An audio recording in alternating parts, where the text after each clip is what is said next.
halkani waa Washington laanta afka Soomaaliga idaacadda VOA oo si toos ah nooga dhageysanaysaan mowjadaha gaagaaban hirarka FM-yada qaarkood iyo iyadoo caalamka oo dhan aad nagala socotaan boggan internetka ee voasomali.com.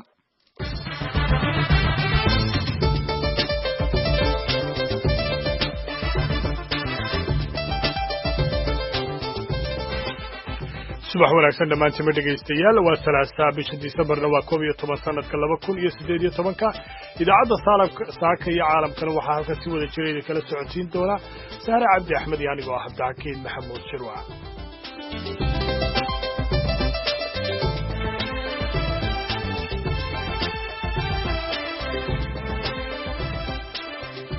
qodobada aad ku maqli doontaan idaacadeena saaka iyo caalamkana waxaa ka mid ah halka uu marayo mooshinkii qaar ka mid ah xildhibaanada Soomaaliya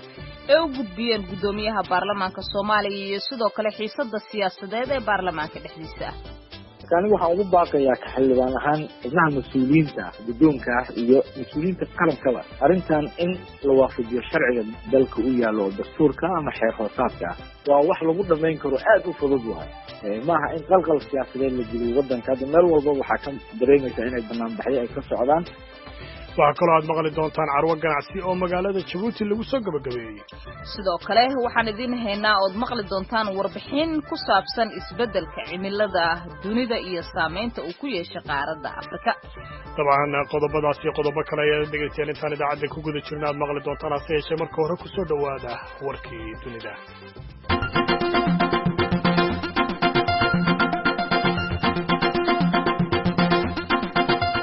madaxweynaha dalka Faransiiska Emmanuel Macron ayaa waxa uu muujiyay dabacsanaan iyo go'aan qaadasho dhinaca kale isagoo la hadlayay dadweynaha isugu yimid dibadbaxyada kana soo horjeeda dawladdiisa oo ruxay guud ahaanba dalka Faransiiska. waxaan qaadanaynaa qayb ahaanteena mas'uuliyadeena waxaan iyadu arrintani aan ku celiyay halkaasi wuxuu yiri waxaan ku dhaawici karnaa dadweynaheena erayo oo kaliya. Macron oo isagu u jeedinaya hadalka dadweynaha isla markaasina telefishinada ay kala socdeen xalay oo Isniin ahayd ayaa waxa uu sheegay in dhankooda ay gar qaadanayaan. wuxuu sidoo kale sheegay inay rumaysan yihiin in cashuurta lagu soo rogay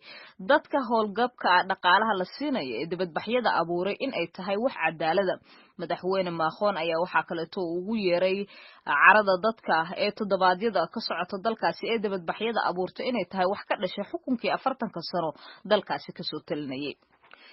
madaxa maaliyadda ee shirkadda laga leeyahay dalka Shiinaha ee Hawaii ayaa markii labaad la soo taagay maxkamad ku taala dalka Canada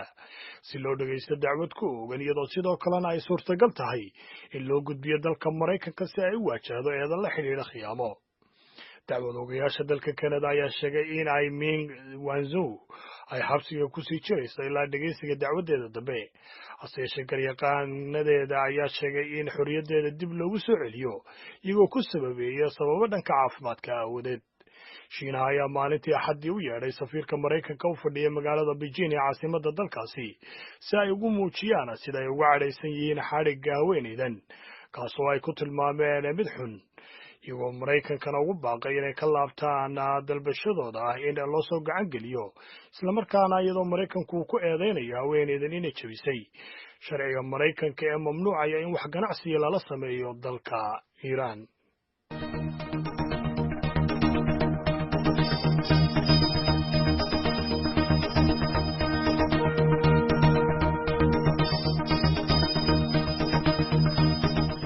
subax waxaana wanaagsan dhammaantiin dhegeystayaal meel kasta aad joogtaan baa ayaan idin leenahay halka warkaasi idinka soo gaaraya waa idaacadda subaxnimo ee VOA oo idinka imanaysa Washington. haatan aan ku bilowno dhanka Muqdisho. xiisad siyaasadeed oo ka dhex taagan xubnaha baarlamaanka Soomaaliya ayaa dhaawacaysa howlihii wada shaqeyn ee loo doortay mudanayaasha baarlamaanka sida ay sheegeen qaar ka mid ah xildhibaanada baarlamaanka ee Soomaaliya. xildhibaanada ayaa kuwa iska soo horjeeda mooshinkaasina iskaga soo horjeeda iyadoo mooshinkaasi laga keenay madaxweynaha Soomaaliya iyadoo xildhibaanadu ay kala taageersan yihiin gudoomiyaha iyo labada ku xigeen oo dhinaca. waxaa sidoo kale jira xubno ku talinaya in la xalliyo mushkiladan in ay tahay mid muhiim ah isla markaana ay wada shaqeeyaan dawladda dhexdeeda. haddaba wariyahayaga Saare Cabdi Axmed ayaa la xidhiidhay qaar ka mid ah xildhibaanadaasi isla markaana warbixintan ku eegaysa.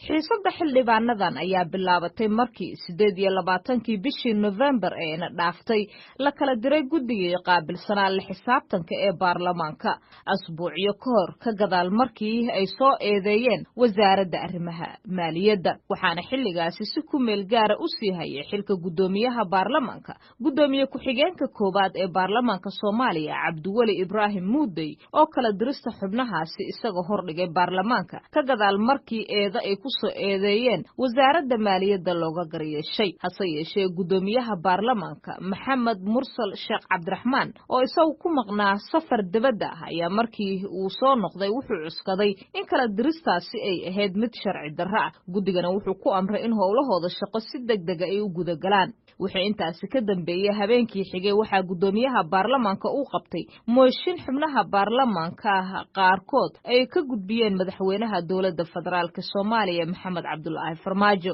taasi oo keentay in dhinaca kale ay kala qaybsamaan mudanayaasha baarlamaanka ee waqtigaana ay taagan tahay xiisadooda haddaba sidee ayay ku wada shaqayn karaan xildhibaano la kala safan labada gudoomiye ku-xigeen iyo gudoomiyaha iyo sidoo kale kuwo meel dhexe taagan oo aan garanaynin dhinaca ay ku biiri karaan waxay ahayd su'aal aan weydiiyey dhowr mudane oo ka tirsan baarlamaanka Soomaaliya oo kula xiriiray qadka telefoonka ee magaalada Muqdisho goor dambe oo xalay ah xildhibaan Idris Cabdi Dhakhtar waxa uu ka mid yahay xildhibaanada sheegay in lagu been abuurtay magacooda kaasi oo magaciisa lagu daray mooshinka uu sheegay inuu soo waxba ka saxiixin ama uu waxba ka ogeyn marka laga soo tago haddaba inuu gudbiyay dacwadiisa la xiriirta in mooshinkaasi uusan ka mid ahayn lagu daray haddana dhinaca kale wuxuu iiga warramay wuxuu u arko in xalka lagu soo dabaali karo xiisada jirta waqtigan anigu waxaan ugu baaqayaa ka xildhibaan ahaan xubnaha mas-uuliyiinta ah guddoonka ah iyo mas-uuliyiinta qarankaba arrintan in la waafajiyo sharciga dalka u yaalo oo dastuurka ama xeer hoosaadka ah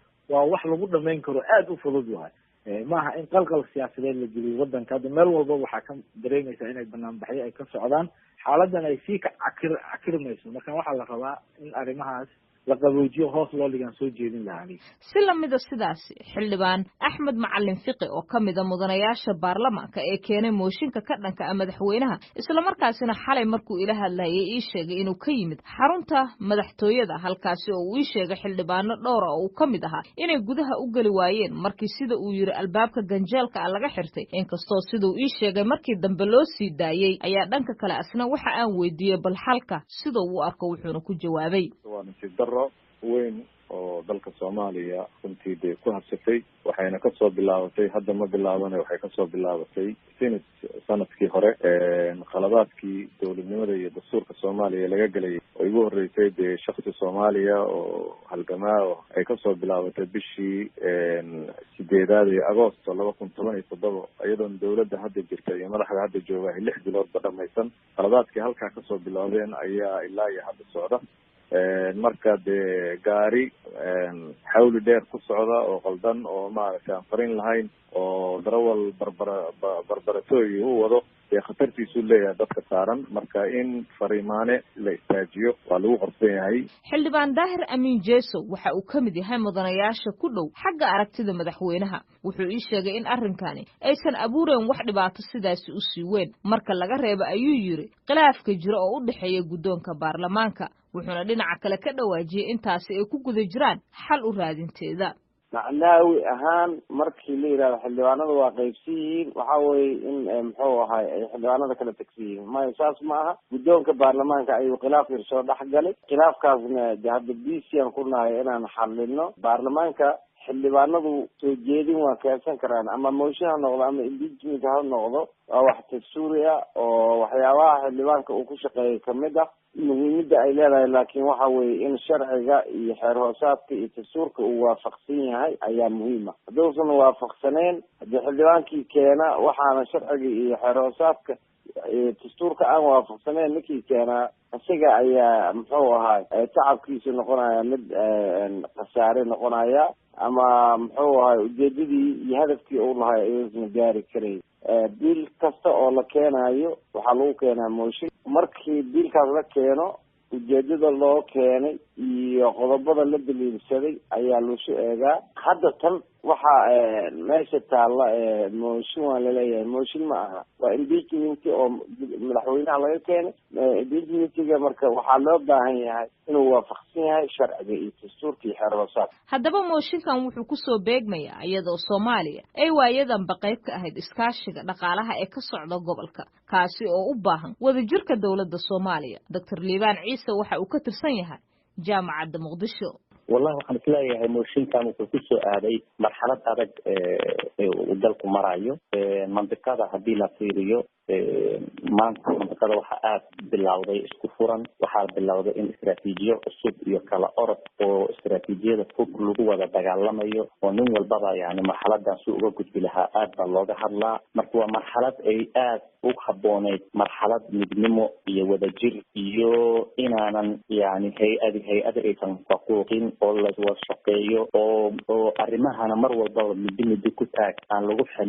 xalin ayay mar walbaba ku habooneyd. laakiin waxaad moodaa waxyaalahan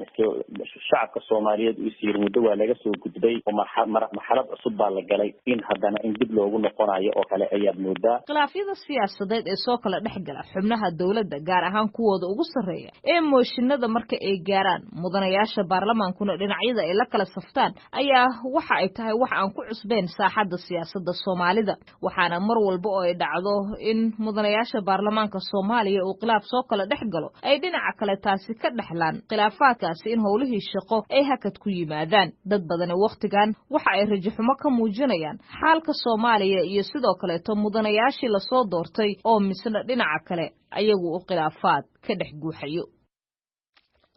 warbixintaasina dhegeystayaal waxay noo soo diyaarisay isla markaana inala socodsiinaysay Sahra Cabdi Axmed. waxaanad ku dhegeysanayseen idaacadda subaxnimo.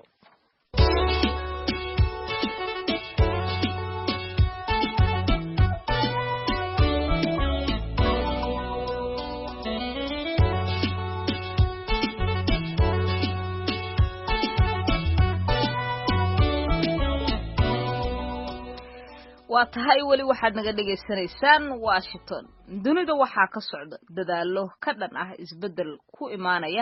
isbeddelka ku imaanaya cimilada, xilli dalal dhowr ahna ay ka biyadiideen warbixinta ay jamciyadda qurumaha ka dhaxaysa ay baarayso ee ku aadan sare u kaca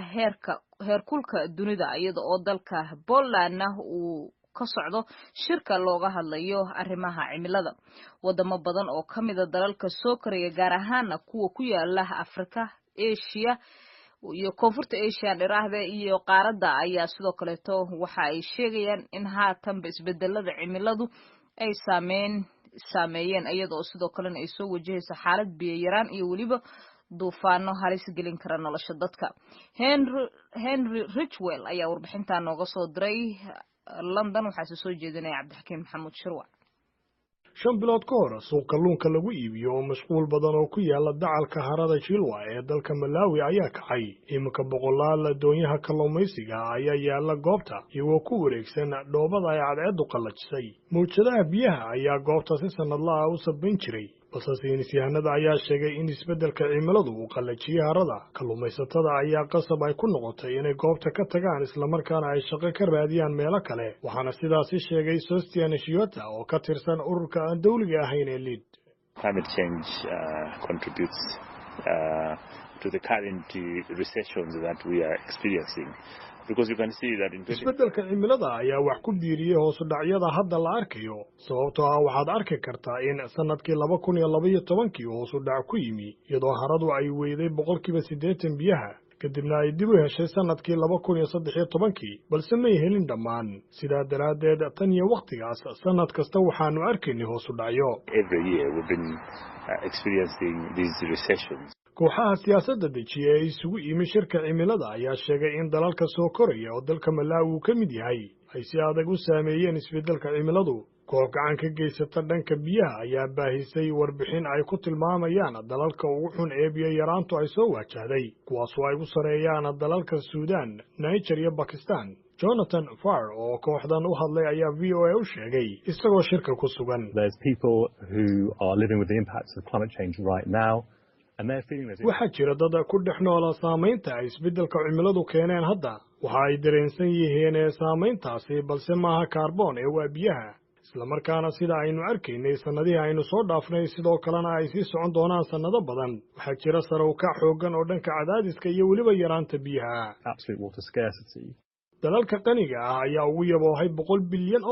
dalalka saboolka si ay ugula tacaalaan cawaaqibka ay keeneen cimilada dunidu WaterAid ayaa sheegaysa inay ku guuldaraysanayaan inay meel mariyaan saynis yahanada ayaa sheegaya in carbon dioxide-ka hawada u baxaya hoos loo dhigi doono 45% si loo helo rajo lagu ilaalinayo cimilada sii kululaanaysa wax ka hooseeya 1.5 digrii Celsius waxaana yoolkaasi la isula gaaray heshiiskii cimilada ee magaalada Paris balse xarumaha ku shaqeeya dhuxusha waa kuwa ugu badan ee dikhawga hawada soo saara ee goobaha tamarta bixiya ayaa soo kordhaya xarun wadanka Jarmalka ku taal oo lagu magacaabo Uruguay ayaa ku qiyaastay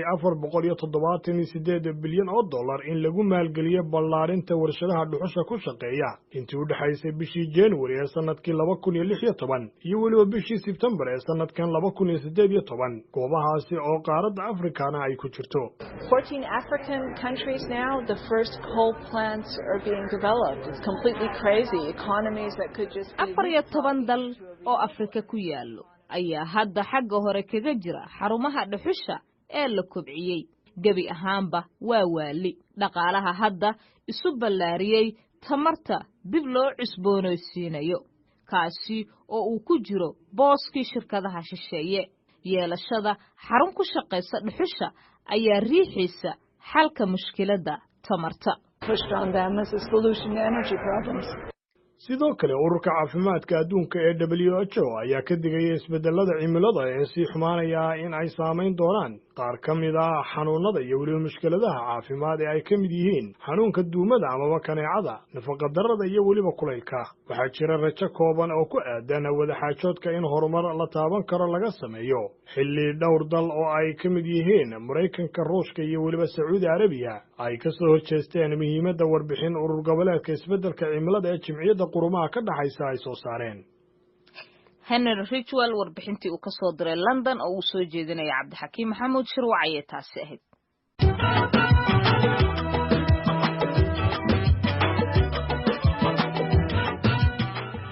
haatana Djibouti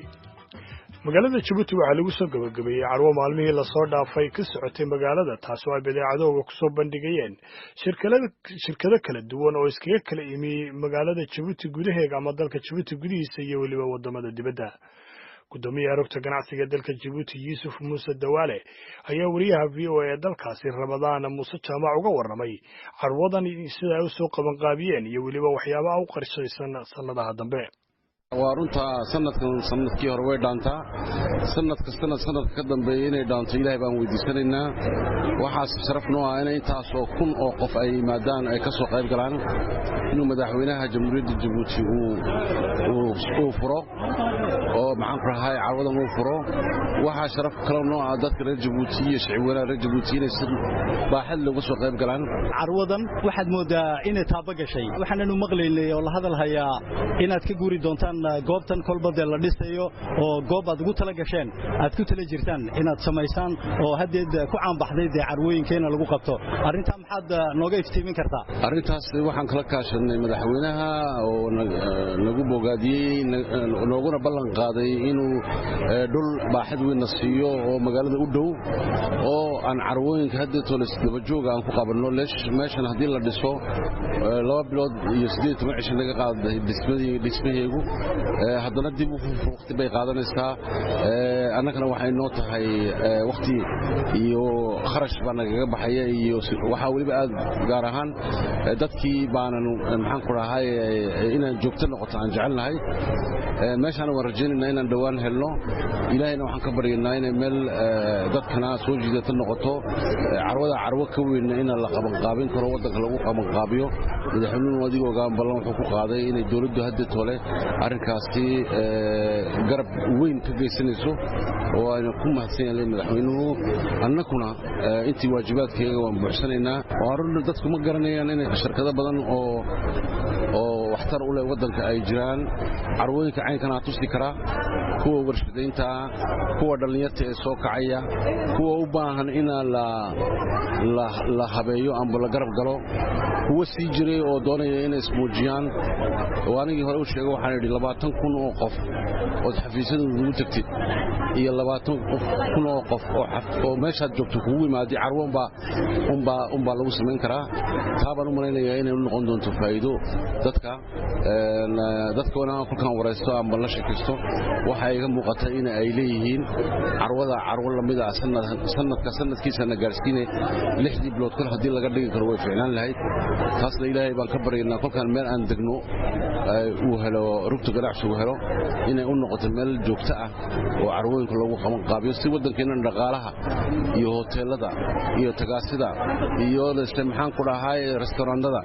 iyo dadka giidka ah amba dadka wada ee dadka tustusa meelaha ay u baahan yihiin tourismiga iyo qayb libax ka qaadanaysa carwadu dadku waxay leeyihiin gudoomiye waqtigii baa nagu yaraaday inkastoo toddobaad tahay oo beerisaan marka ma laga yaabaa ka dambe inaad waqtiga ka yarbadsan wallahi carwooyinka adduunyada waxa la sameeyaa tematikiyo waxa la sameeyaa kuwa dhismaha kul daga toddobaad bay degaan kuwa alaabaha maxaan ku dhahay aqartiga iibsha ambulance farshaxanka iyo kuna toddobaad dabada dega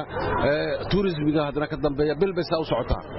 laakiin waxaad ogaataa imika way isku dhex jiraan oo waas wala dhex dhignay sidee kul mid ay uga faa'iideystaan oo runno anaka shaqadan 2 bilood iyo 8 cisho ku soo qabanayna inay toddobaad naga noqoto anaka luma asmaxayso waan jecelnahay in dadku sii joogaan oo imika dadka waxaad ka maqlaysaa kuwa waliba wax iibinaya maadna deesin aan toddobaad kale ku biirsanay waqtiguna waa qaali wad ogtahay waxa ku socda maxaan ku dhahay dadkaas dibadda ka yimid barkood way laameenoo budadkoogii wayba maxaan ku dhahay ka laameen taas waxay cadeynaysaa hadda inaan sanadada dambe dib uga fikirno aanan muujino sidaan kuu sheegay kala googo ah waagaag dhegaystayaal kaasi waxau ahaa gudoomiyaha rugta ganacsiga dalka Djibouti Yusuf Muuse Dawaale oo magaaladaasi ugu waramayay wariyahayaga Ramadaan Muuse Jaamac markana wararkii ugu dambeeyay dhanka ciyaaraha waxa inoo haya Maxamuud Mascade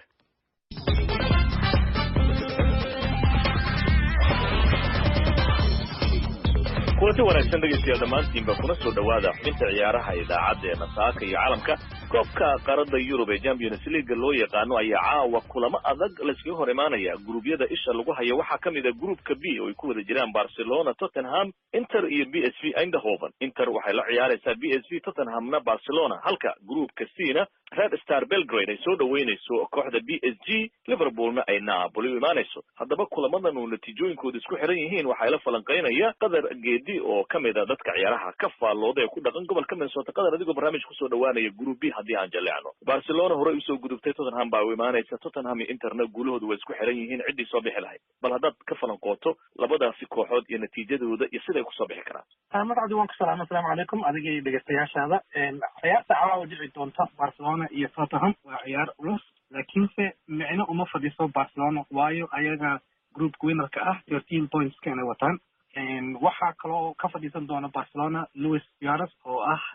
strikerkooda ninka laacibka ah iyo Messi oo isleeyahay asagana uu fadhiisan doona waayo uma baahna teamkan inay badiyaan tomorrow. marka Tottenham waa inay qasab badisaa ay mataqaanaa ay hadday badiso Barcelona ka badiso ayadana mataqaanaa soo bixi doonto number 2 noqon doonto. marka Inter Milan waxay la ciyaaraysaa PSV ayadana mataqaanaa waxay u baahan tahay inay badiso oo laakiin Tottenham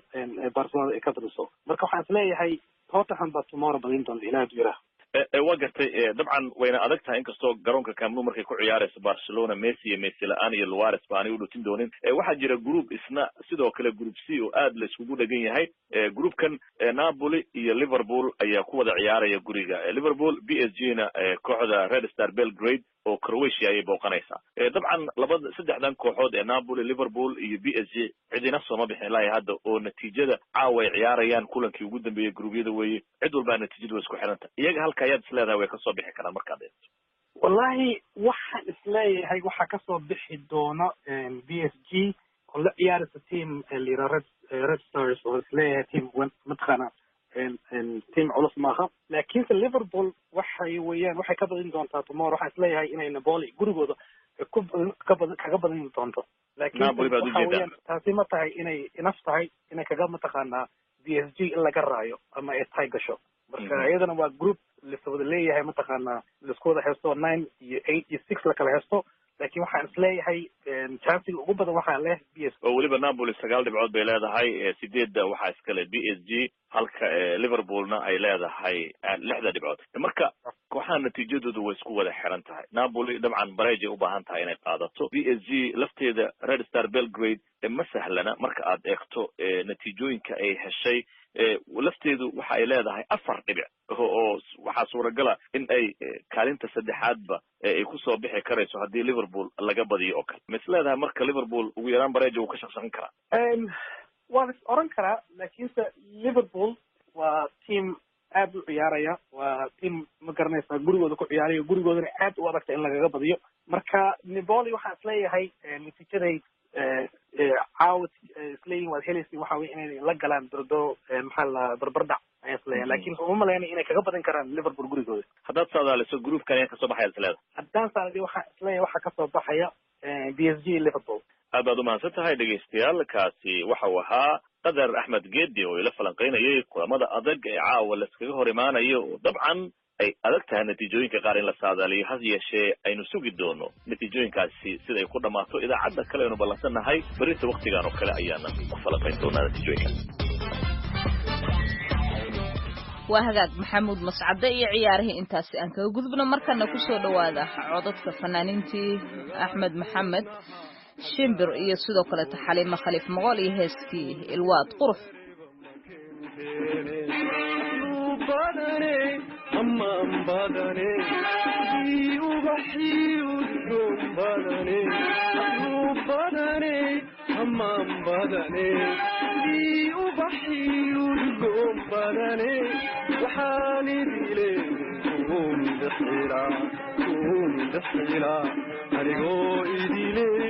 aroos kula gara adigoo oridayda noqdo ubadala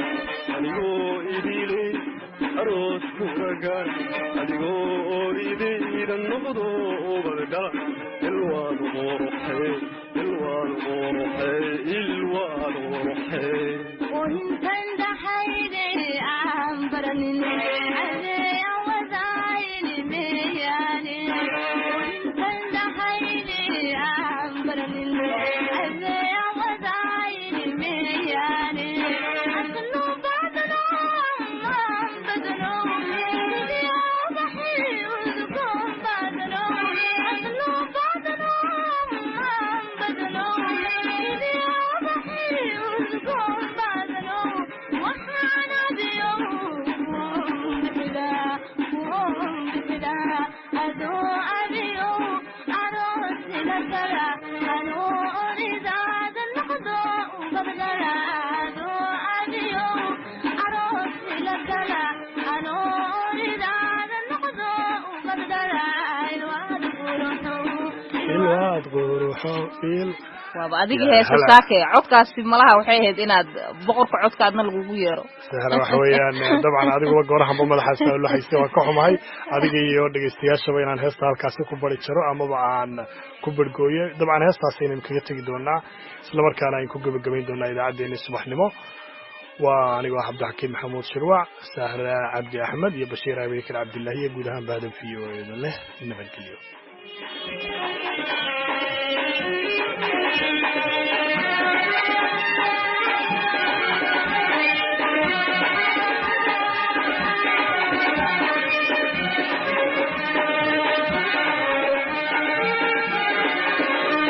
ilhamka saxahayga hadaan agahay